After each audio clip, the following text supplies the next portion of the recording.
This podcast contains strong language, frank discussions around sex and other adult themes. Listener discretion is advised.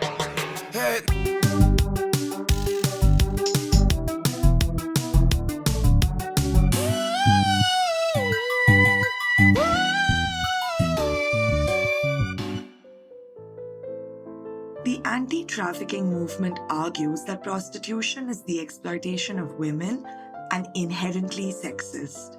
They insist that criminalizing prostitution is for the benefit of sex workers. Sex worker activists, on the other hand, argue that while prostitution reflects gender inequality, it is not the cause itself. Prostitution shows us women's continuing economic needs, which are met by some of the most marginalized women through prostitution. Sex worker activism today protests police brutality and the criminalization of prostitution.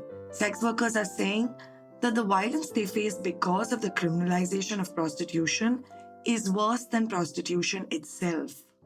Yet, the anti-trafficking movement, led by people who have never sold sex, continue endorsing criminalization. When I did my master's thesis in 2015 on the topic of prostitution, most of the literature available were by non-sex workers, mostly by or based on the works of the radical feminists we met in episode 2 who have championed this anti-trafficking movement. Sex worker representation in these discourses is very rare. In India, there's hardly anything online. In the West, for the last decade, Twitter became the platform where sex workers could mobilize, became visible, and were humanized to some extent.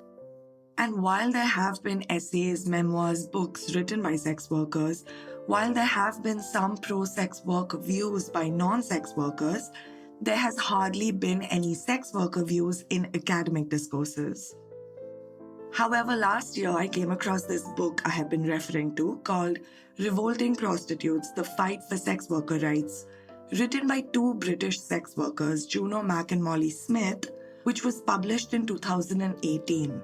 The authors formed a reading group with other sex workers, received a grant, and responded to the anti-trafficking movement through this book. This is, as far as I'm aware, the first response by sex worker activists to the academic discourses and laws around prostitution and trafficking. This book is partly what inspired me to finish my thesis in form of these audio essays to include sex worker views. This book is a major source for this episode and really is the conclusive case as to why sex work needs to be decriminalized.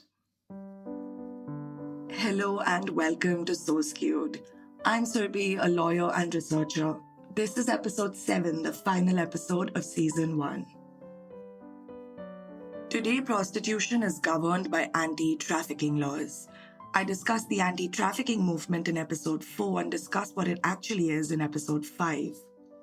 Internationally, in the colonial and then post-colonial world we saw in episode 1, the whole anti-trafficking movement started as a movement against prostitution. It was only in the year 2000, with the passing of the UN's Palermo Protocol, that trafficking into other sectors started being included in the definition of trafficking. Trafficking today is called modern-day slavery. The definition of trafficking has been continuously expanding over the years, mostly led by the USA, and now includes, among other things, forced labor, debt bondage, and all commercial prostitution. The pro-sex work camp has for a while now been questioning this existing trafficking framework.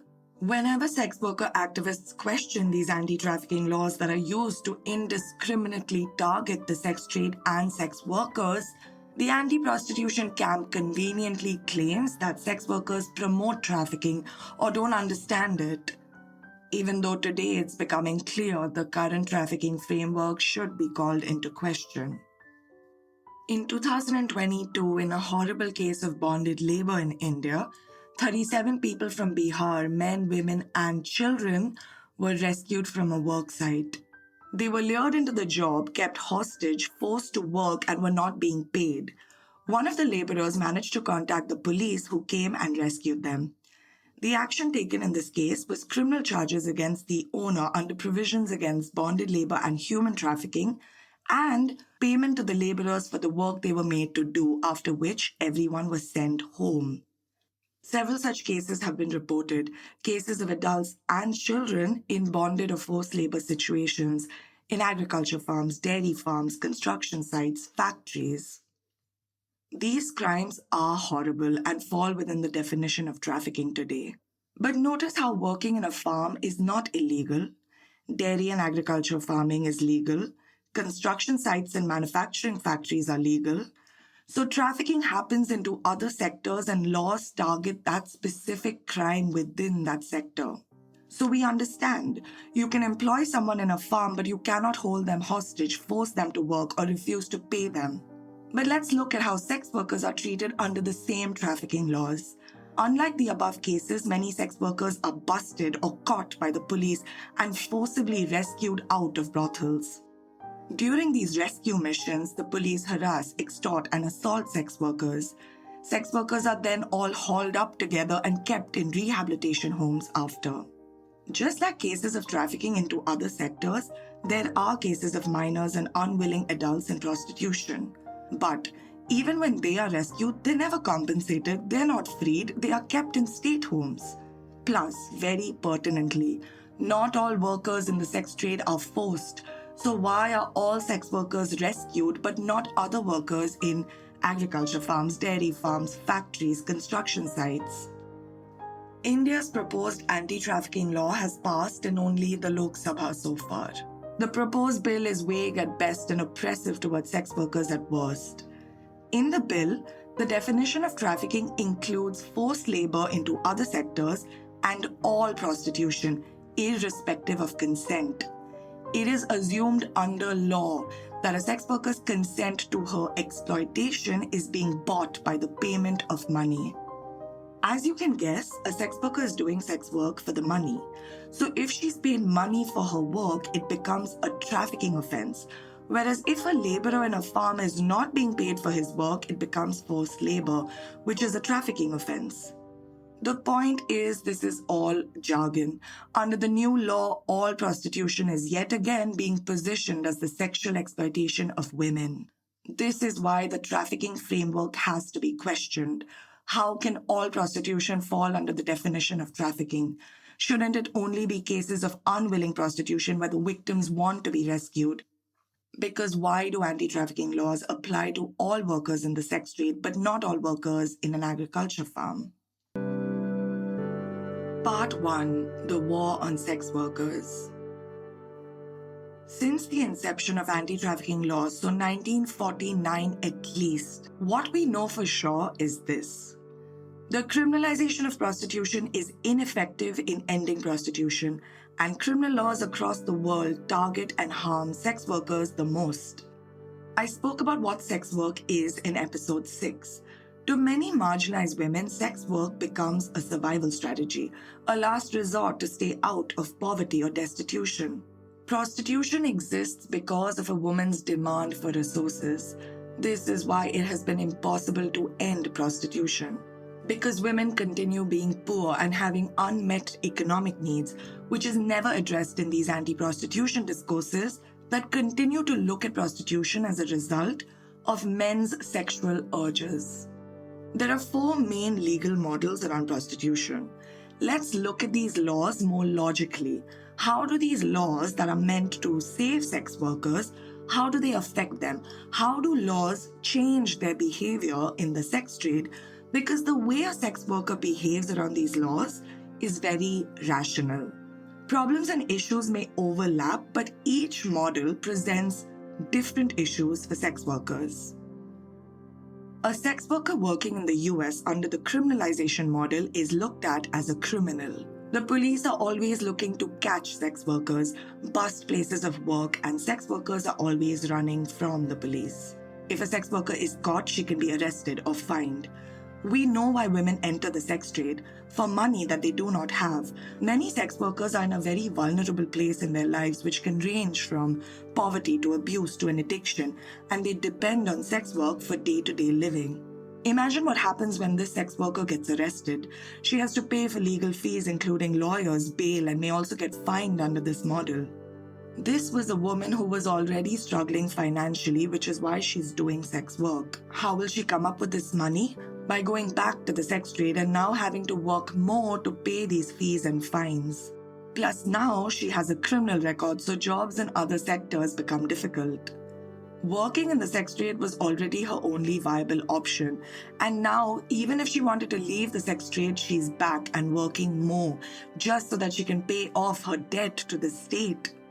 Criminalization results in a vicious cycle of sex workers getting arrested, accumulating fines, and then having to go back to do sex work to cover the negative impact these arrests and fines have. Proof that this model doesn't work is that sex work continues under the criminalization model, including places like China, Russia, US, and criminalized jurisdictions often have the most passionate sex worker activism. A sex worker working in India under the partial criminalization model is looked at as a victim. We saw how laws in India work in episode 5. The only way selling sex is legal is if you sell sex completely alone. All third-party activities are illegal, brothel keeping is illegal, landlords are criminalized. A brothel is any place where more than one woman is selling sex, and any place can become a brothel under these conditions. A more privileged sex worker may be able to sell sex privately, but what about most sex workers? They become vulnerable. The ambiguity in the law ensures sex workers are scared and confused. Here, police are again always looking to crack down on prostitution, and sex workers are vulnerable to constant police harassment. When sex workers get caught through rescue, they are detained in rehabilitation homes, which function as prisons. Sex workers can spend up to 3 years in these homes and are rescued without notice, so she is essentially plucked out of her life, which may consist of family members who are dependent on her. Here again, sex workers encounter legal and other expenses, and many have to take debts to ensure their families outside the homes are taken care of while they are detained. Once sex workers are out of the system, the only way they can repay these debts is to go back to the sex trade. And if she has spent a lot of time in detention, re-entering also attracts costs. This legal model has also been ineffective in ending prostitution, and proof it doesn't work is that sex workers who are considered the victims are also against these laws and find the rescue and rehabilitation system to be ineffective and harmful. A sex worker working in Sweden under the end demand or Nordic model is looked at as neither a criminal nor a victim. But this law masquerading as a feminist law is equally cruel to sex workers. The Nordic model is the law propagated by the radical feminists who are responsible for drafting this law. This law criminalizes the demand, the clients, so the buying of sex, but not the sale of sex, so not the sex workers. What this law does not account for is that women sell sex to earn money. Their clients don't represent the demand for sex, but often the supply of money. And sex workers in Sweden, like anywhere else, need money. Under the Nordic model, while sex workers don't need to run from the cops, clients do, and sex workers need clients.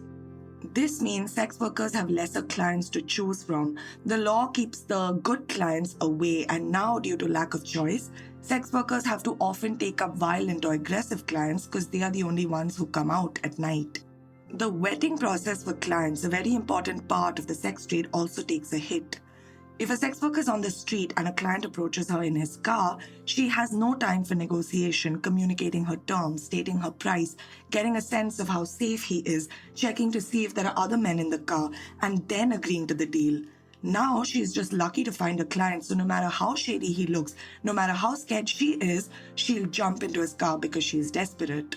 Because clients are scared of the cops, now the deal goes down, accommodating his anxieties. Sex workers under the Nordic model find themselves working, quote-unquote, much harder than they used to before. If clients were not criminalized, a sex worker would go to work, take a couple of clients, earn the money she needs, and go home once she's done at a reasonable hour. Now, clients don't come out early for fear of cops being around. This sex worker has to wait on the street for hours without a single client approaching her because she can't go home without her daily wage. The more she waits, the more desperate she is, and clients know this too. She starts agreeing to drop prices, enters into risky situations. If a client refuses to wear a condom, she might have to just risk unprotected sex because she doesn't know if she'll get another client. If the client reduces her rate, she can't refuse because she's got no other choice. So now she works on his terms because he risks arrest. So a sex worker under the Nordic model has to work twice as hard, work longer hours, take on more clients, and drop her working conditions because the law ends up reducing her business and she ends up absorbing the deficit. A sex worker working in Amsterdam under the legalization model is looked at as an employee. Legalization does not seem like a bad law, but is quite dystopian in the way it aims to control the sex trade. Here, the sex industry is heavily regulated. There are zoned red light areas, there is mandatory and regular medical tests, which are seen to be excessive, pointless, and more than a medical specialist would recommend. There is licensing, registration, there's filing taxes. So sex work is legal when regulations are followed. Legalization does not work for sex worker rights and welfare either. It creates a two-tier system and makes some work legal, but in the process, a lot of sex work remains illegal. Independent sex work becomes illegal. Sex work outside zoned areas is illegal. Sex work outside a licensed business is illegal. Sex work without a government-issued license is illegal. In Amsterdam, you can sell sex legally in a red light area in licensed sex businesses, brothels, sex clubs, sex cinemas, massage parlors, but you cannot sell sex at home, at hotels, on the streets independently. So a sex worker here is dependent on getting a job in one of these businesses, and a lot of women may get thrown out. In this model, only a limited number of licenses are handed to the sex businesses. This means it is the big capitalists who can afford getting these spots, and they start controlling the sex trade, which can get very ruthless. This also means only a limited number of sex workers can work there. So what happens if you get fired, don't get hired anywhere else, and need money? Because you can't stand on the street and sell sex. Plus, if your ex-boss sees you, he can call the cops on you. So this model creates a black market within the sex trade. The point of sex work is that it's used by women as a survival strategy. But when the sex trade is this regulated, many sex workers may struggle with the paperwork, the filing taxes, the registration. It makes sex work a rigid job. Now, laws against prostitution are set to prevent the exploitation of women because it is argued that sex workers are exploited at the hands of third parties and brothel owners, managers, madams who hold a lot of power over sex workers. This is true. They do have a lot of power over sex workers. Exploitation and violence also exist in the sex trade. But sex workers are saying that anti-prostitution laws often doubles this violence and exploitation. So let's look at how these laws affect the behaviors of the men in the sex trade. This isn't a not all men argument, even though it might come across as that. The way anti-prostitution discourses go, it's assumed that all men in the sex trade are evil and harmful. This is simply not true, and this assumption, when made under law, is dangerous. It gives immunity to bad men to truly thrive, not at the cost of other men, but at the cost of sex workers. Brothel owners, keepers, or madams exist in the sex trade. Third parties do too. They are often integral to the trade. This can include pimps, agents, managers. Today, the law criminalizes all these third parties who are seen to be exploiting sex workers. That is, coercing her to do sex work using money and exploiting her prostitution. There's a blanket assumption that the pimp makes her do sex work. In reality, sex workers may want to work in a brothel. Sex workers may want to hire a pimp. Firstly, third parties like pimps, agents can do the administrative and logistical part of the job, including getting clients, getting rooms, coordinating time, negotiating. Many sex workers may want someone else to do this job. This is not unlike getting an assistant to manage meetings and a schedule.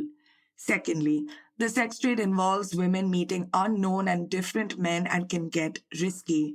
Practically, if a sex worker is visiting a client in an unknown location, she would prefer having her agent or bodyguard or a man she trusts to wait outside for her or introduce her or just look at the client's face. If a pimp or agent is providing these services to a sex worker, he will charge her and this money will come out of the sex work gig. Any manager, agent, bodyguard in any sector charges their clients. Imagine someone saying a manager is taking advantage of an actor because the manager makes money off the actor because his income comes from the actor's income. The statement is true, but that's the job of the manager. It's very dehumanizing to assume that sex workers do not want anyone else to work with. Actors, artists, musicians, sports people, politicians, influencers have agents, managers, secretaries, bodyguards who are paid out of their income. Why is it so hard to understand that sex workers that work in a risky trade also want third parties to assist and support them? Now, there can be coercive, exploitative, and abusive pimps. He may have a lot of power over the sex worker. He may make her take up more clients than she would like. He may take a large cut from her income. He may withhold her money and so she can't leave him. He may threaten to call the cops on her if she goes anywhere. Similarly, brothel owners or madams can also be exploitative, make sex workers work long hours, have unsafe and unhygienic working conditions, withhold her money from her, ensure she can't leave the brothel to work anywhere else. They can take a huge cut from her, not provide condoms, threaten her with police action. In these cases, the anti-prostitution laws actually help these bad players and work against the sex worker. Because when the entire sex trade is criminalized, she cannot go to a labor court and say that her employer is not giving her her money. She cannot complain against the pimp mismanaging her money or taking a huge commission because sex work is not recognized as labor. She can't go to the police and say she's experiencing violence or that she's being held in her brothel or she was raped because the sex worker is scared of being detained by the police herself, and the police don't take violence against sex workers seriously. So since the whole sex trade is illegal, there's no recourse. In fact, because the sex trade is criminalized, the bad pimp or bad madam also know that sex workers are scared and have no recourse, so they can keep threatening and exploiting her. Third parties and owners in the trade know very well that sex workers cannot afford to be detained, arrested, or deported. What happens then if someone has an abusive boss who holds a lot of power over her, has more power in general, knows she has nowhere to go, knows she is desperate for money, and no one, including the police, will take her seriously? The bad third party or brothel owner, they thrive under this legal ambiguity. They also don't want sex workers to have rights. Their bad behavior is left unchecked because the whole sex trade is criminalized. If sex workers had rights, they would be able to ensure fair commissions. They could protest long working hours or working conditions. They could change jobs. They could just walk out and work somewhere else without fear. They can report these exploitative third parties. They can get pimps blacklisted. So why would the exploitative third parties want sex workers to have rights? The criminalization of prostitution works amazingly for them, but what it does for sex workers is completely disempowers them. It makes their lives harder, more dangerous, and more precarious. It takes away their agency. Sex workers cannot make choices that will keep them safe because it criminalizes those she asks for help. This is very sinister and cruel. Even with clients, laws work to disempower only the sex workers and favors the truly bad men. There is a difference between a respectful client and a violent one, between a good client and bad, and it has nothing to do with the sex. Clients are also aware that sex workers run away from the police. The rape of a sex worker is not taken seriously by the police or the anti-trafficking camp.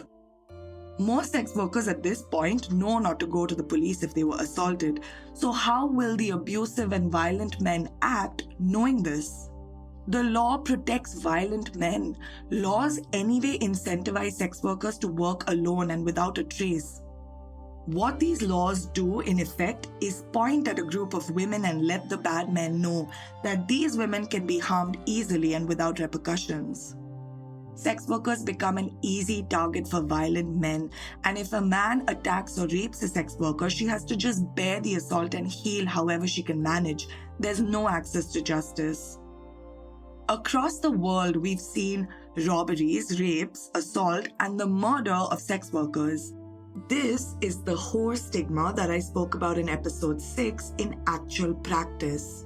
Misogynists think they can harm sex workers with no consequences, and the law supports them. Misogynists have internalized the disgust that exists towards sex workers to such an extent that there have been cases of literally serial killers who exclusively target sex workers. In Kenya, in a small city called Thika, 8 sex workers were murdered by a serial killer who, when he was caught in 2010, said he wanted to kill around 100 prostitutes. In India, in Hyderabad, trans women in the city were terrorized by a man for over 8 years who committed robberies, extortions, rape, and even a murder, exclusively targeting trans women, especially those who worked as sex workers. He was out on bail within a day after being arrested for the murder of one sex worker, and as of 2018, remained at large. In the US, a serial killer murdered at least 48 girls and women who were mostly sex workers. He told the police after his arrest, "I thought I was doing you guys a favor killing prostitutes. Here you guys can't control them, but I can." Anti-prostitution feminist discourses do nothing to remove the misogyny that sex workers face from such men who just don't understand why anyone is getting so outraged over the murder of just a sex worker. While we should always remember that sex workers do not exist to absorb the physical and sexual violence that men can perpetrate, and do not exist to create a buffer to protect other women, let's just logically think about what happens when you imply that a certain section of women can be harmed with impunity. From Revolting Prostitutes, quote, "The criminalization of prostitution drives violence against all women. Criminalized sex workers become a training ground where violent men can experiment with perpetrating violence, safe in the knowledge that their targets are unable to protect themselves or get justice. Having practiced on sex workers, such men often then move on to non-sex working women." With the current anti-trafficking framework, what falls between the cracks is dangerous. With these laws, prostitution is kept hidden, underground, and this gives oxygen to those who harm, who can assert power, who exploit, who are violent. This keeps hidden the truly terrible. Sex workers are not allowed to distinguish between good, bad, and ugly situations. It's all equally bad, they are told by people who have never worked in the sex trade. The sex trade is sexist. It does allow bad actors to exploit workers. It consists of workers who are marginalized and vulnerable. Sex workers have the least negotiating power in the sex trade. The client can walk away, but the sex worker needs money. The third parties and madams can also get other sex workers, but the sex worker may not get another job. This is why criminal laws around prostitution harm sex workers the most. They absorb deficits in their prices or working conditions. They become the sponge that absorb the harms done by bad men in the sex trade. Remember, in any criminalized market, there can be no workers' rights. And sex workers need rights precisely because sex workers are vulnerable to exploitation, violence, and inherently have lesser negotiating power in the trade. Part 2. The police. Under anti-prostitution laws, it is the police who are responsible for saving sex workers. It is the police that executes rescue missions. In episode 4, we saw how it is casteral feminism that looms large over anti-trafficking efforts. The anti-trafficking camp insists that the criminalization of prostitution is how the sex trade will be brought down, and endorse the police as the saviors of women. So we should talk about the police. Because the casteral anti-prostitution camp rightly say prostitution is a patriarchal and sexist institution, but forget that so is the police. The police as an institution across the world is known to be brutal. It's a male institution and not known for their healing approach, especially by those who are the targets of their policing. It's only in the eyes of the privileged feminists that the police serve as the protector of women who are exploited in the sex trade, but, quote, "For sex workers and other marginalized and criminalized groups, the police are not a symbol of protection but a real manifestation of punishment and control." The police are not known to be a humanitarian institution. They are a tough institution meant to maintain law and order and investigate and prosecute criminals. The police is also not known to be a feminist institution. A woman should be able to empathize with how traumatizing and humiliating it can be to report sexual or domestic violence to the police. And people from different classes and backgrounds have a different relationship with the police. And a sex worker is more likely to run away from the police than run towards him. If feminists admit to a power imbalance between men and women, can you imagine this power imbalance distilled between a police officer and a sex worker? Sex workers are women, the police are men. The police shame sex workers, insult them, harass them, humiliate them, parade them, rob them, rape them, stigmatize them, taunt them, apart from the very real and actual loss of money and freedom which fate rests on this one man, the policeman, apparently here to help the women. Castural feminism likes to think that police violence is not a feminist concern, but police violence against sex workers is a global reality. It's rampant and it's brutal. For sex workers across the world, the police is one of, if not the biggest sources of violence and abuse in their lives. Not brothel owners, not madams, not pimps, not clients, it is the police. If we account for police harassment of sex workers, violence, extortion, sexual harassment, and assault, then the police become the biggest perpetrators of violence against sex workers. And the numbers are so high that the police actually become one of the key drivers of male violence against women. Sex worker collectives across the world have identified the police as the biggest threat to their safety. From Revolting Prostitutes, quote, one sex worker in Norway said, "You can call the police if you think you're going to die. If you call the police, you risk losing everything." A sex worker from Nigeria says, "Police are our biggest problem more than anyone. When he puts on the uniform, he thinks he can do whatever he wants." DMSC in Kolkata surveyed over 21,000 sex workers and found 48,000 reports of violence and abuse by the police, as opposed to 4,000 reports of violence by clients. Laws send the police to rescue women from the sex trade. If there are 4,000 reports of client violence and 48,000 reports of police violence, then who do sex workers have to be saved from? Laws give the police a lot of power over marginalized and vulnerable women. Police resources are spent to chase down sex workers and catch them again and again. Laws tell the police what they are allowed to do with sex workers. So what happens on the ground? A policeman can stop sex workers or women he profiles as sex workers at any time. He can threaten to detain or arrest her, and the sex worker is always scared of this because if he does, and even if she's ultimately released, she could spend months to years in detention, which means loss of livelihood and freedom. To avoid this, she's at the mercy of the policeman and will do whatever he asks. The police regularly harass sex workers, extortion, blackmailing. He can threaten to reveal to her family that she works as a sex worker. So sex workers have to keep bribing cops. The police often demand sex from them and refuse to pay. They beat and taunt sex workers just for kicks and just because he can. To a policeman, just like to the patriarchal camp or the anti-prostitution feminists, a sex worker is always sexualized and always working, so he thinks a sex worker should never refuse sex, and if a sex worker dares say no to the police, he will show her her place. The sex trade is a cash economy. Sex workers are marginalized women who are often left out from the mainstream.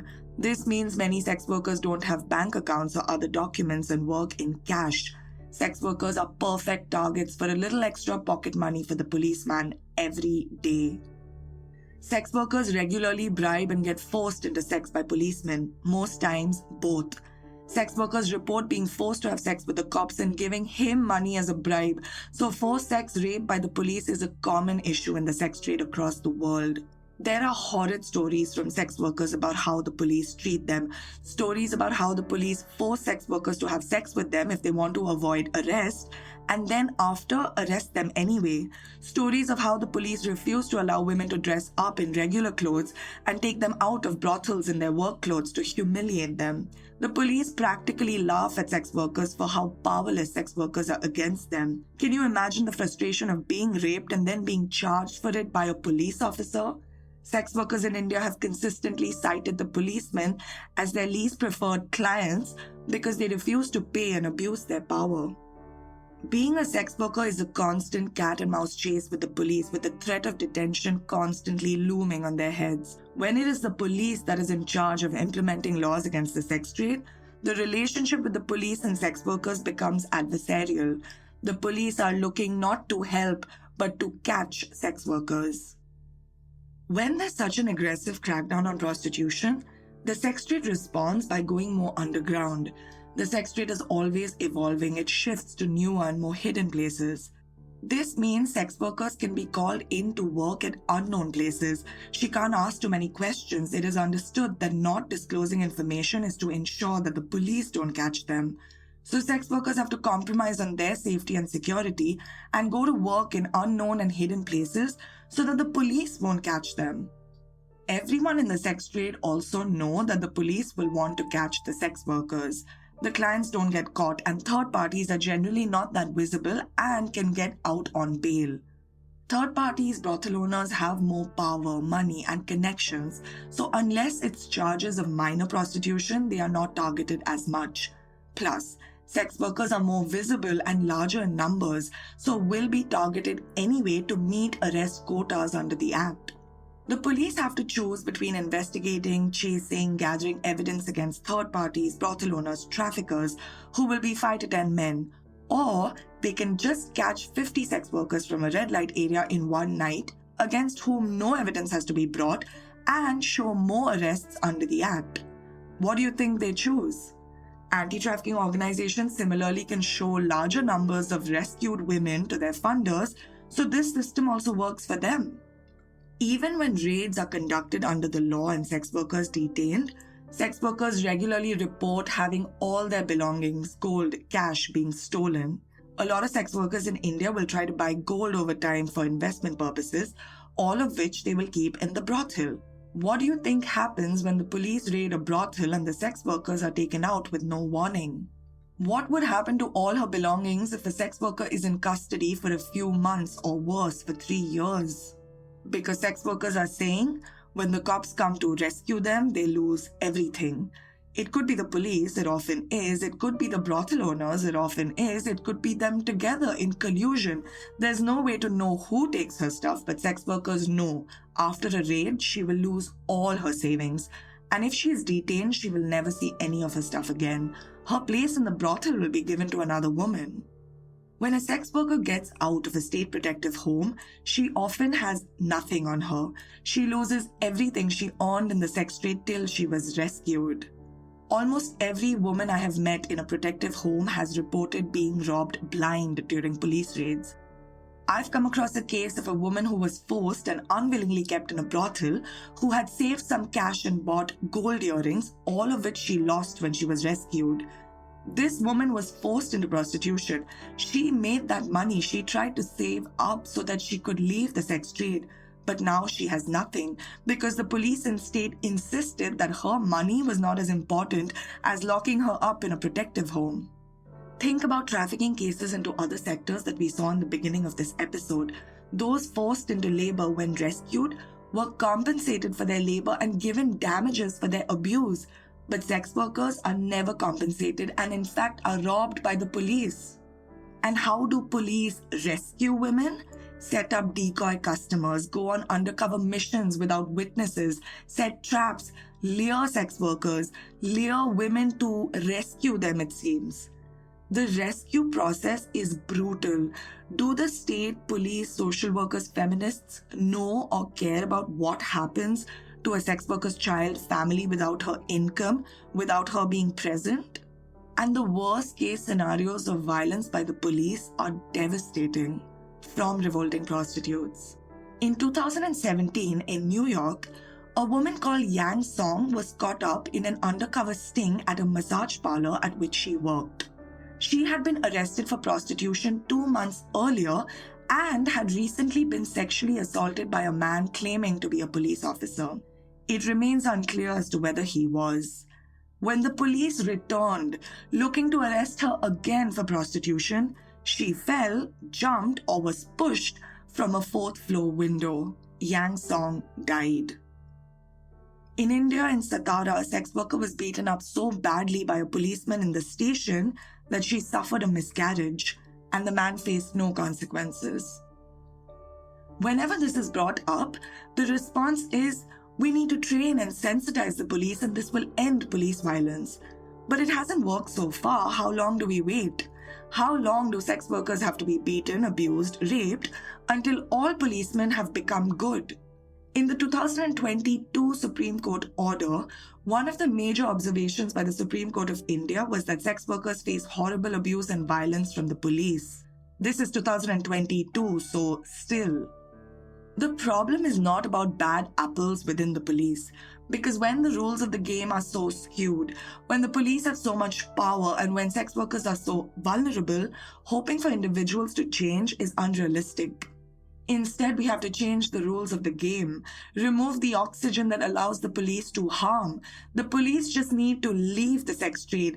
It's a terrible look. Why are men in uniforms responsible for the safety of society, for ensuring crimes are not committed and criminals are caught?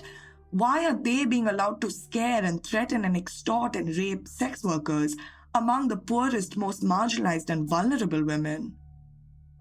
If a woman is rescued and was unwillingly in prostitution, she is sent to a rehabilitation home. If a woman wants to continue in the sex trade, she is also rescued and sent to the same rehabilitation home. A woman who was unwilling and wants to be rescued, why is she being locked up in a state institution for up to 3 years? Why isn't she treated like any other victim of kidnapping, abduction, rape? If a woman wants to leave the sex trade on her own, why should she have to wait for the police to conduct a raid and rescue her? Why can't she get out of the sex trade on her own? Abusive third parties? Well, the law supports them. If sex workers were empowered, she could call in the police to find her without repercussions to other women in the sex trade. After rescue, where does rehabilitation happen for all women rescued irrespective of consent? In this rehabilitation home, where sex workers are locked up together away from their respective families, friends, partners, children, neighbors. She is told when she has to sleep and wake up. She is told when the meals are served. She cannot choose her meals. She cannot order food. No guests, no phones, only a few belongings. She doesn't even know where her other belongings are, but it's most likely to have been stolen. She has no access to the outside world to do anything about it. This rehabilitation home is where she's meant to heal. Remember, she's presumed to be a victim of sexual exploitation under the law. How is this healing? If this is the alternative to working in the sex trade, which the sex worker may hate, but at least it gives her money, freedom, and life's little joys like the food she wants to eat, why would she want to go to this rehabilitation home and think it's good for her? Most sex workers look at rehabilitation homes as prisons where they are kept for some time as punishment for working as sex workers. It's not a place of healing, it's a place to control and monitor sex workers as a group of women. In episode 5 and 6, I spoke about rehabilitation efforts and how ineffective they are. Most sex workers do not find viable employment even after being released from rehabilitation homes and often find themselves back in the sex trade. Plus, this system of rescue and rehabilitation robs sex workers. Sex workers come out of rehabilitation homes with huge debts, including loss of livelihood for the time she spent in the home, and have no choice but to re-enter the sex trade anyway. The skills taught in the rehabilitation homes and alternative jobs offered, if at all, often pay much lesser than sex work and require much more time. Even in a big city like Mumbai, Kolkata, how many women will get employed to make bags, candles, work in beauty parlors? These are not places that can employ so many women. You'll often see bags or candles and similar projects that sell stuff made by sex workers. Again, that's a noble cause, if it was well paying. But now, how much money can a sex worker make in this project? Sex workers report these alternatives pay very badly. Plus, To get a job in these places, you need a place to live, a family or community to depend on. Is there free housing for sex workers? That would be a great initiative, but those never happen. Rehabilitation efforts are embarrassingly out of touch, patronizing, and evidently do not understand that sex workers turn to sex work for money. They think of rehabilitation as a pocket money generating fun activity for women. An international organization, NOMI Network, an anti-slavery collective, runs an economic empowerment program that teaches women life skills like how to save money, how to maintain proper hygiene.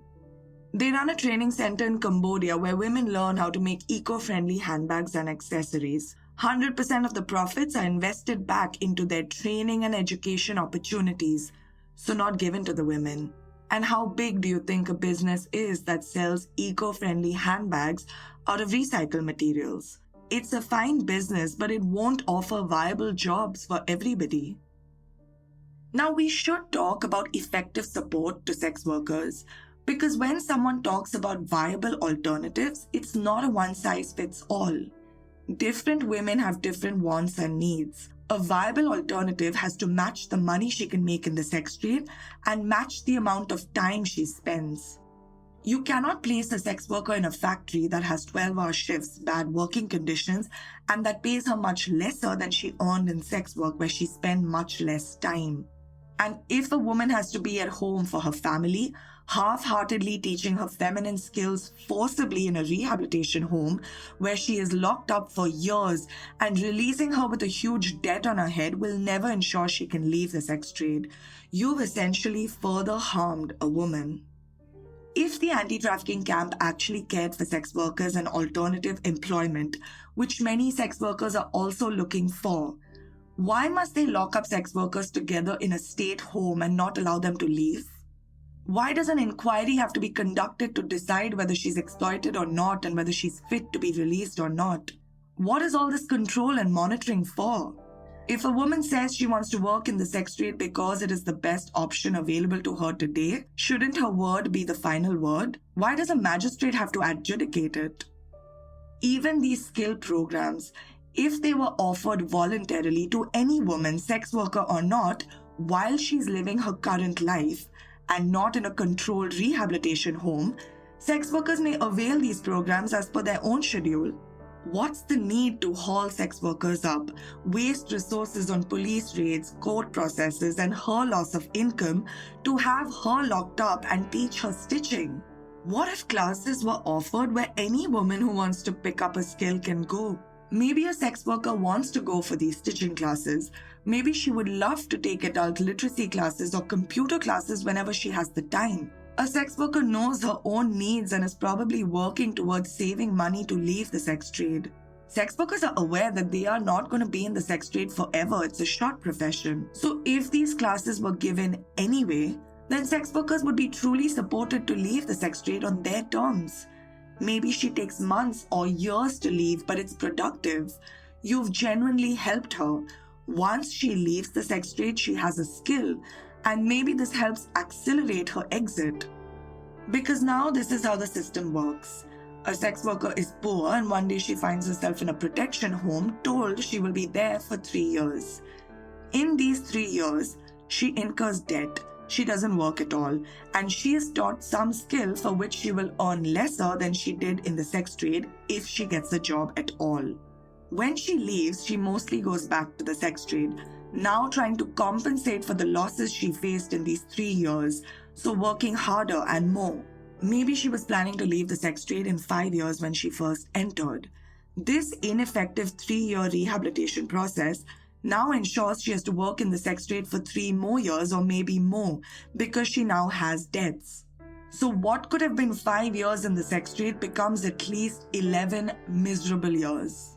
If she was supported with voluntary schemes, she could have saved money in her 5 years in the sex trade, availed some skill training on the side, maybe even get another job that doesn't pay her much but will over time. So for now, she supplements that income with sex work. She could have resources after 5 years to live somewhere with someone and safely, and she could have transitioned into the new job where maybe by now she's making enough money that she doesn't have to do sex work at all.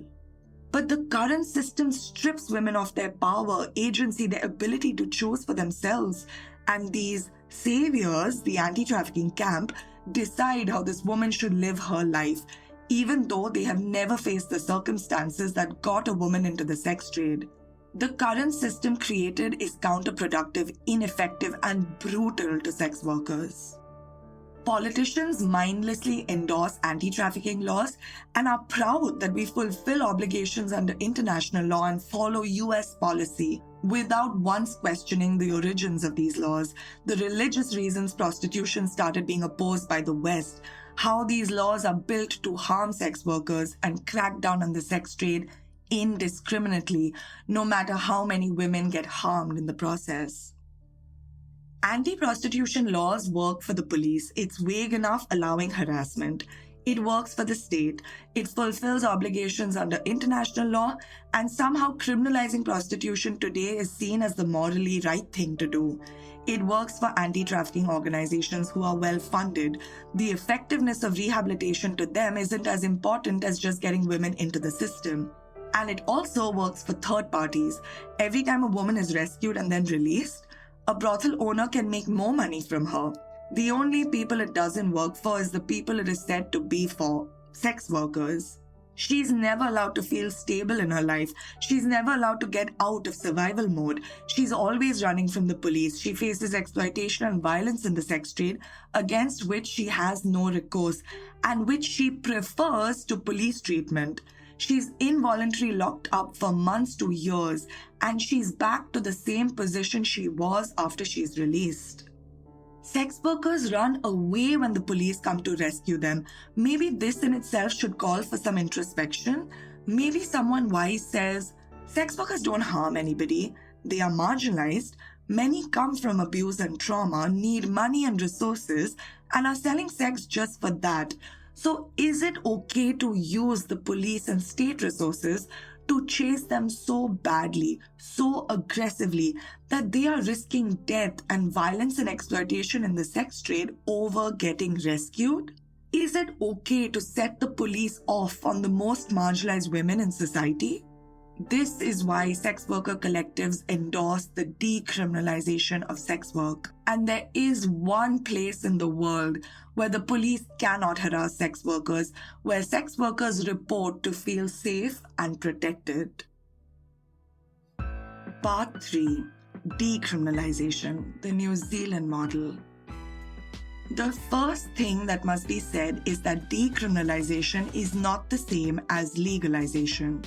Even in India, whenever the topic of the recognition of the sex trade comes up, the anxious response always is, legalization is just not possible. Policymakers and activists love pretending that the sex worker camp do not understand the concerns around trafficking. Sex workers do, more than policymakers and activists. We spoke about how legalizing the sex trade is also not ideal and not good for sex worker rights. But legalization is not the same as decriminalization. When you legalize something, you make laws to regulate it. Decriminalization means treating something as the default position. It just removes the laws that make something illegal. For example, Section 377 of the erstwhile Indian Penal Code, being read down, meant decriminalizing consensual sex between the same sexes. It doesn't legalize it, it doesn't regulate it. It's just no longer a crime and you no longer a criminal. The decriminalization model is where sex workers, clients, and third parties, whether agents, pimps, brothel owners, or landlords, are all decriminalized. And the sex industry is not regulated through criminal law, but through civil law like any other sector. It begins with overturning criminal laws against the sex trade. New Zealand decriminalized prostitution in 2003. It's been 20 years and this legal model is the only model to receive praise for its treatment of sex workers. In 1988, the New Zealand government started funding a then newly formed sex worker collective, the New Zealand Collective of Prostitutes, to encourage health initiatives among sex workers. The collective identified the criminalization of prostitution as one of the biggest hurdles in the lives of sex workers, including their ability to take control of their own health. They then pressured the government to set up a committee to investigate the decriminalization of sex work. To them, if criminalization was the problem, the solution must be decriminalization. The New Zealand Collective of Prostitutes, along with other women's groups, set up a drafting committee that worked on a draft bill throughout the 1990s. In the year 2000, they found an ally and Member of Parliament Tim Burnett, who introduced their bill in the Parliament with its proposal to decriminalise sex work. The bill passed its first 2 readings, but when it was to go for its 3rd reading in 2003, many expected the bill to fail. It was almost guaranteed not to pass. However, at this 3rd reading, MP Georgina Beyer was sitting in the New Zealand Parliament. Georgina Beyer is a Maori trans woman.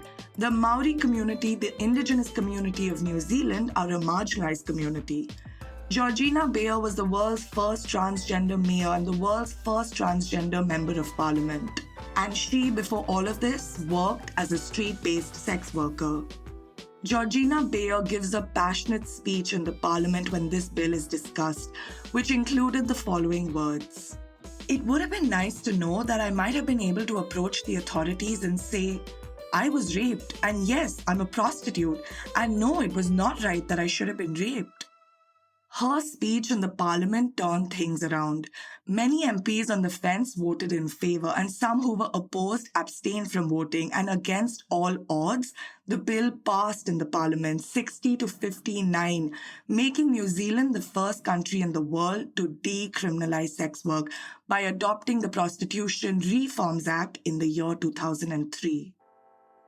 The Prostitution Reforms Act is unique in the world because it is the only law that is drafted by sex workers and states that the purpose of the act is to safeguard the human rights of sex workers.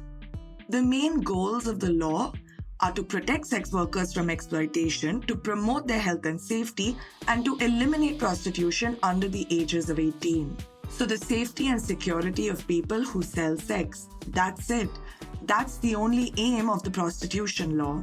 Now, this law is not perfect because it only allows citizens and residents of New Zealand to be sex workers, but not immigrants, and this is a point of contention. But this is the closest there is to an ideal law. What this law did was remove commercial sex from the purview of criminal law and shifted it to the realm of commercial, labour and employment law. What does decriminalisation look like on the ground? In New Zealand, there's no prohibition or penalty for doing street-based sex work, so no prohibition on soliciting. Sex workers can openly negotiate with clients wherever without any fear. Local governments can develop zones for the location of brothels or street prostitution, but cannot prohibit either, so they have to give a safe space for sex workers to work out of. For indoor sex workers, they can work together or in brothels. Brothels are legal. If up to 4 women work together in a shared flat with no boss, it is called a small owner-operated brothel and does not need a license. So sex workers can choose to work on their own and with each other. More than 4 women and the business will become a brothel and must get necessary licenses and permits. Brothels have advertising restrictions and other compliances they must follow as per the law. Now the brothel becomes like any other workplace. The owner and manager of the brothel become liable for workers in the brothel. It must ensure sex workers are adults. They usually have agreements with sex workers where sex workers are either employees or independent contractors, but for both, sex workers have the same protections. Employers are accountable through labor laws designed to protect sex workers. Sex work is regulated by the same labor laws and employment protections as any other workplace. So protection against sexual harassment, protection against assault, rape, coercion, as would apply to any other worker in any other workplace. It also then becomes the responsibility of the brothel to ensure safe working conditions, to maintain hygiene, give adequate breaks, respect shift timings, adequate holidays, provide condoms, ensure clients are vetted. This also means if you complain against the brothel manager to a labor tribunal or police, depending on the crime, the brothel, your entire workplace, isn't shut. So the bad apples are held responsible without affecting others in the sex trade. This means sex workers can communicate with their clients openly, terms of service, what services they can offer, what they cannot, cost, everything. Nobody needs to feel shame, stigma, and nothing is driven underground. The New Zealand government in their commission studies have noted that sex workers were happier with employment rights, felt safe in the sex trade, and felt like they had legal rights and recourse. Imagine that. There were a lot of anxieties around decriminalizing sex work in New Zealand, where the anti-prostitution camp argued that this meant increase in exploitation and the trafficking of women and a boom in the sex trade.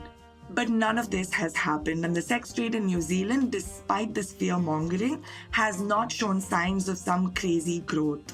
Especially important to note is the growth is no different than other legal jurisdictions where sex work is criminalized.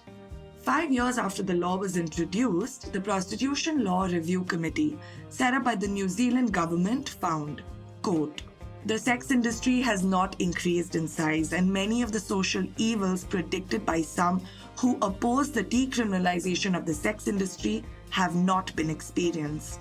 On the whole, the PRA has been effective in achieving its purpose, and the committee is confident that the vast majority of people involved in the sex industry are better off under the PRA than they were previously." So the numbers of women selling sex has remained stable, which goes to show that criminalization of prostitution doesn't reduce the number of women who sell sex, but harms them. And decriminalizing the sex trade doesn't increase the number of women selling sex and protects them. The sex industry in New Zealand, decriminalized since 2003, has been stable. The only change? The conditions of workers have improved. The sex trade is not out of control. In fact, what has increased is sex workers exercising their rights against their managers, brothel owners, and clients.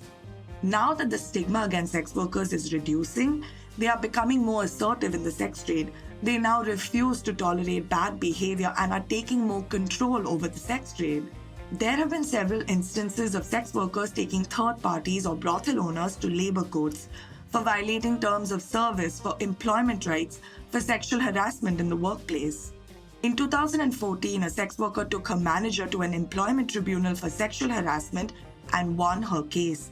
The tribunal noted, sex workers are as much entitled to protection from sexual harassment as those working in other occupations. Sex workers have the same human rights as other workers. This also means that sex workers can approach the police if they are assaulted, abused, raped. All of these are still crimes, as they would be crimes for anybody else.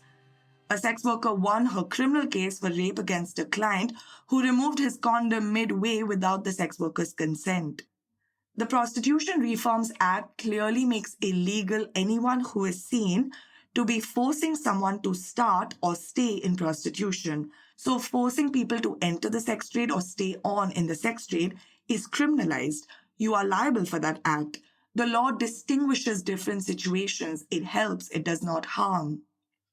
The anti-prostitution camps say the criminalization of prostitution is to prevent sex workers from getting exploited. But under criminalized jurisdictions, exploitation by third parties is rampant. But this is not the case under decriminalization. What decriminalization did is empower the workers against these third parties.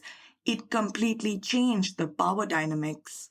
A sex worker, if she feels like she's getting exploited by her manager, brothel owner, can take legal recourse against them, but also she can just walk out of her job, just quit. She can work somewhere else. She can also just work on her own with her friends. She can call her regular client and say, "Hey, I'm not working in that brothel anymore, so contact me directly." And the brothel owner can't harm her if she does this. He can't call the police and have her removed. If her pimp or agent is not good, she just fires him. If he tries to do anything violent with her, she calls the police. In fact, what New Zealand has been seeing is that many sex workers are now feeling safe enough to just work with each other. They actually prefer to not work in a brothel and not with a manager or pimp. Many managers are complaining that sex workers are not using their services. So the law empowers sex workers to work for themselves if they want, and the law incentivizes managers and third parties to be fair and behave themselves. And most importantly, what decriminalization did was, quote, topple police power. Because prostitution is removed from the realm of criminal law, because sex work is being regulated by civil laws, it removes the police as the regulator of the sex trade. The police in New Zealand don't hang around sex workers and their workplaces. They can't. If sex workers need, they go to the police, just like it is for any citizen. In New Zealand, before decriminalization, the same old stories of police harassment, humiliation, assault, but no longer. That oxygen the police had to assert power and violence over sex workers is gone. The police can no longer stop a sex worker. In fact, the police now has a duty to protect sex workers, as they do with any other citizen. Police behavior changed completely. Sex workers in New Zealand report feeling safe and taken care of. Decriminalization changes the game, it changes the rules. The police have no reason to approach a sex worker. Without the police involved, women can now breathe. They can work and earn a livelihood without the fear of arrest. They can negotiate with clients freely. They can report a client to the police. They don't have to run to unknown places and dark corners. Sex workers can now deal with the issues and problems they face in their lives without having an additional problem of arrest and detention. The police have no place in any workplace, and that's the same in the sex trade. They are a constant, invasive, oppressive, and abusive presence. Any job would be strange if the police is always lurking around. Anti-prostitution laws give the police the authority to enter the lives of sex workers and disrupt their survival, not under the decriminalization model. The law focuses on tangible goals. It's no longer symbolic discussions of what sex work means for women and morality. The tangible goals are safety, rights, what help and support sex workers need today. That's it. That's all prostitution laws have to do. Protect the women who sell sex. From Revolting Prostitutes, quote, to decriminalize sex work is to treat as important the immediate material safety of people who are selling sex. In that, decriminalization is a deeply radical demand, far more so than throwing the world's poorest sex workers to the wolves in an attempt to annihilate the sex industry through increased policing. Part 4. In Reverence.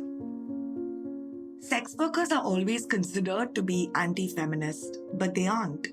In Revolting Prostitutes, the authors say that sex workers are actually the original feminists. Sex workers have been around coming together longer than mainstream middle-class feminism has.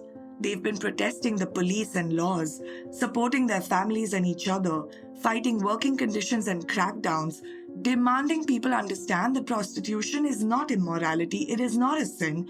It's the right of women to work, to earn a living in a world that does not take care of them. And for this, sex workers are shamed, humiliated, stigmatized, assaulted, detained for doing work to survive. Not murder, not theft, not abuse. They are in jail because they wanted to support themselves and their families. Sex workers, with the little they have, fund their activism. With very few sponsors, the anti-trafficking movement has ensured sex worker activism starves. Why would they spend on this if they thought it was wrong? Sex worker activists network with each other across borders. They protest. Women, hijras, trans women, each of them in their own capacity, together, they fight for their livelihood and better treatment. If one sex worker is arrested, the immediate network come together to help her, her family, her children. They support each other through experiences of assault and rape in a world that offers them no recourse, no justice, no healing. Collective caring and standing up for each other has been how sex workers survive.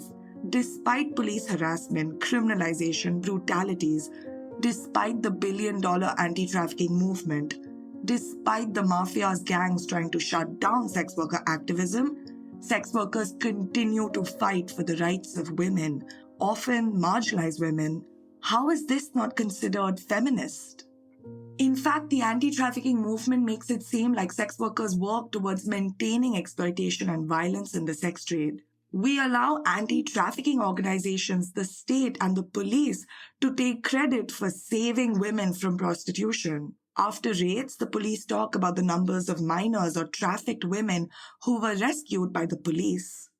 Swati Maliwal, former chairperson, Delhi Commission of Women, recently put up an Instagram video, a very cool edit, which shows her entering the brothels to conduct a rescue and then cuts to newspaper clips about how she rescued several minors and immigrant women considered trafficked. Minors or unwilling women in prostitution should not be tolerated. But let's take a step back. Why do we assume sex workers do not want to help minors and unwilling adults? Sex workers can't help because they know they cannot go to the police without repercussions to their own lives. They must choose between helping others or helping themselves. If sex workers were empowered, they would report minors or unwilling women in the sex trade themselves. This is another dehumanizing line of argument, where sex workers are made to look like women who don't care about unwilling or minor prostitution. A woman who may have been forced into prostitution understands the injustice of it more than the police, state, anti-trafficking organization, or any anti-trafficking feminist. So when the saviors go into brothels and say they rescued minors, the question that needs to be asked is, why are sex workers so disempowered that they are not able to report this to the police themselves? Also, why do we assume there's nothing sex workers can do about this? This argument that makes it seem like sex workers don't care about violence in the sex trade is untrue because of the grassroots work sex worker activists do. Sex worker activism includes protesting the violence of abusive men, third parties, the police, and also supports women who want to leave the sex trade, but meaningfully. And sex worker collectives do a much better job than anti-trafficking activists and organizations. In India, DMSC in Kolkata and WAMP in Sangli, two of India's oldest and biggest sex worker collectives that we met in episode 3, have done incredible work on the field to support sex worker rights. This is how they tackle the exploitation and violence sex workers face. WAMP has peer educators, ex-sex workers called Thais, who are the board members because they know the sex trade. They carry ID cards so the police know them and don't harass them, and they look after the welfare of sex workers at the top. WAMP also has community and field workers who deal with things like condom requirements and supply, if medical attention is needed by anyone, if resources are needed, and counseling or any other help.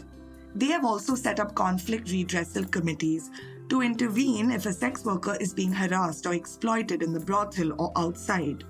Through this conflict redressal process, once a madam complained against a pimp who tried to bring a minor into her brothel.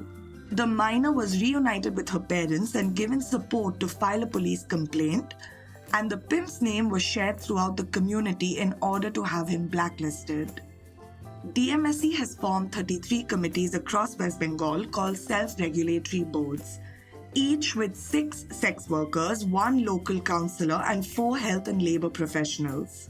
In 3 years, these small self-regulatory boards screened over 2,000 people in the sex trade and found a little less than 10% to be either minors or unwilling adults. The minors and unwilling adults were offered assistance to leave the sex trade, including being accompanied to their home if they wished, or housed in a separate accommodation of DMSE so they don't continue in the sex trade. They have also over the years led initiatives to provide counseling, healthcare, and banking. Usha Cooperative is a banking service for sex workers who find themselves excluded from mainstream banking. DMSE has also over the years successfully bargained with the gangs that used to control the sex trade in Sonagachi. Earlier, the sex trade was controlled by these gangs who would exploit sex workers by charging them huge commissions and fees. Through collective bargaining over the years, now almost all brothel owners have started behaving themselves and charge fairer commissions. This is how the sex worker movement is dealing with the violence and exploitation in the sex trade, and it is more meaningful. And this is when they are completely disempowered by the law. If there's anyone who has meaningful things to say on how to reduce the size of the sex trade, how to help those who want to get out, how to ensure minors and unwilling adults are not in the sex trade, it's sex workers themselves. We need to remember and say this again and again. No one is an expert on the sex trade except sex workers. The lesson from New Zealand isn't about implementing their law as it is, but that sex workers were involved in the drafting of this law. This was their bill. The reason sex workers need rights is because they are vulnerable. They have the least bargaining power in the sex trade, so often compromise on safety and price. Power dynamics in the sex trade are skewed in favor of third parties, so sex workers compromise on working conditions and get exploited easily. So the law should help address this. How can the law help make a woman feel safer when she's selling sex? How can the law ensure a sex worker can walk away from a dangerous situation and call the police? How can the law make sure that clients know they can never assault or rape a sex worker? How can the law address the power imbalance between sex workers and other actors in the sex trade? How can the law ensure that sex workers are empowered to deal with this exploitation in the sex trade? Today, we're being told that criminalizing prostitution is for the good of society and women, and the lives and livelihood of sex workers is collateral damage. Not like prostitution has ever ended because of criminalization, but let's for a minute, for the sake of argument, assume it may. Then still, is this a good cause? Because why does the material and economic needs of sex workers, mostly women, not matter to feminism? Isn't the economic empowerment of women also a feminist cause? It actually should be the main goal of feminism. The social and sexual treatment of women will change only with economic empowerment. The anti-prostitution agenda seems to believe that the symbolic messaging to men that women cannot be bought is more important than the practical needs of working-class women who need money to survive. From Revolting Prostitutes, quote, "Real daily violence against sex workers happening all over the world today cannot be held up for comparison with a feminist forecast of a yet-to-happen future." Because this brings up an important point. If the choice is between the empowerment of sex workers today versus no prostitution in the future, the choice should be clear: the empowerment of sex workers and improving their lives today. No one can predict the future, and the anti-prostitution movement, over 100-year-old movement, has essentially failed in achieving its goals. The anti-trafficking camp likes to call themselves the abolitionists, just like those who fought slavery in the US. But unlike slavery, why have these laws not worked to end prostitution? The state and the police at some point have to end their hunt for marginalized and vulnerable women. To what extent can we keep witnessing the police chasing women who have harmed no one? And how do we know for sure that if sex workers were not constantly chased by the police and detained against their will, they would not be better off? If sex work was not criminalized for this long, sex workers could take control of their lives and the sex trade. Because even the entertainment sector used to be exploitative towards women not so long ago. But we're witnessing women get power, status equal to men, and we're seeing safer practices for women.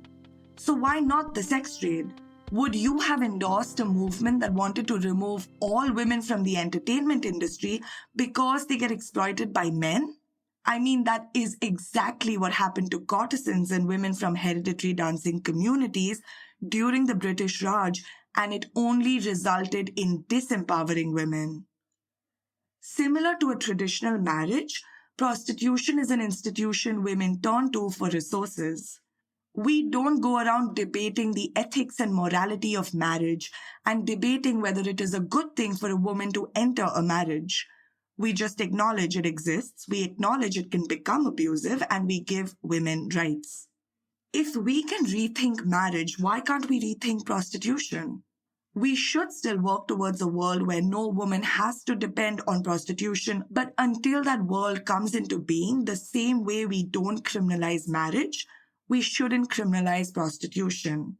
The rule of thumb for any social movement is to empower, not disempower. So work towards adding to a person's income, choice of work, skills, but not take away someone's livelihood and only source of income. And that's it. We should stand in solidarity with sex workers and support the complete decriminalization of sex work. The sex worker movement is essentially a working class movement consisting of marginalized women fighting for their autonomy, freedom, and livelihood. It's a very radical movement demanding revolutionary change. It demands that women cannot be mistreated or disposed, even if they are associated with sex. And yes, in an ideal world, there will be no prostitution, not because we've ended male sexual entitlement, but because no woman needs to sell sex for money or resources. But this ideal world cannot come into existence by throwing marginalized women under the bus, arresting them, harming them, and claiming this is for the good of society. The global sex workers movement today calls for the complete decriminalization of sex work as the starting point for the fight for sex worker rights, their right to autonomy and self-determination. The symbol of the sex worker movement is a red umbrella.